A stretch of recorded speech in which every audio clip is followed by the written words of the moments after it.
একটি ছোট্ট গ্রামে রাহুল নামে একটি ছেলে থাক। সে সবসময় নতুন কিছু শেখার জন্য আকুল থাকত। তার বাড়ির সামনে একটি ছোট বাগান ছিল।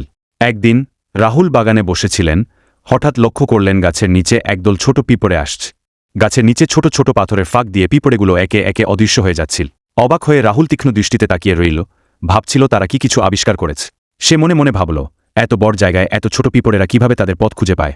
অবশেষে রাহুল সিদ্ধান্ত নিল যে সে কিছুক্ষণ পিঁপড়েদের অনুসরণ করবে। ধীরে ধীরে সে তাদের পিছনে হেঁটে গেল এবং দেখতে পেল যে তারা একটি ছোটরা গর্তে প্রবেশ করছে। কৌতূহলবশত রাহুল গর্তের দিকে উকি দেওয়ার জন্য আরও কাছে গেল এবং ভিতরে একটি সুগন্ধি ফলের টুকরো দেখতে পেল। পিঁপড়েরা ফল বের করছিল। রাহুল আনন্দে উদ্বেলিত হয়ে ভাবল, বা পিঁপড়েরা এই ফলটি খাচ্ছে, কি অসাধারণ। কিন্তু তারপর তার মনে আরেকটি চিন্তা এল, পিঁপড়েরা কি আমাদের মতো খাবার খায়? তাদের পা এবং শরীর এত ছোট। এইসব চিন্তা মাথায় রেখে রাহুল আরও প্রাণীর সন্ধানে তার বাগানে আরও গভীরভাবে প্রবেশ কর। কিছুক্ষণ পর সে দেখতে পেল একটি ছোট মাকড়সা তার জাল বুনছে।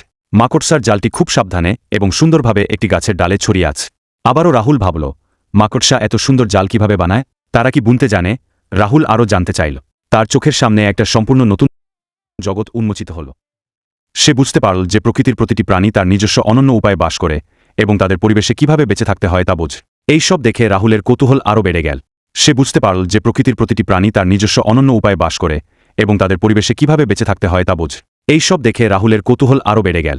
প্রকৃতির চিত্তাকর্ষক এবং রহস্যময় কর্মকাণ্ডে বিস্মিত হয়ে তিনি প্রতিদিন নতুন কিছু শিখতে শুরু করে। জীবনের ছোট ছোট প্রশ্নের উত্তর খুঁজে পাওয়াকেই তিনি সবচেয়ে বড় আনন্দ বলে মনে করে।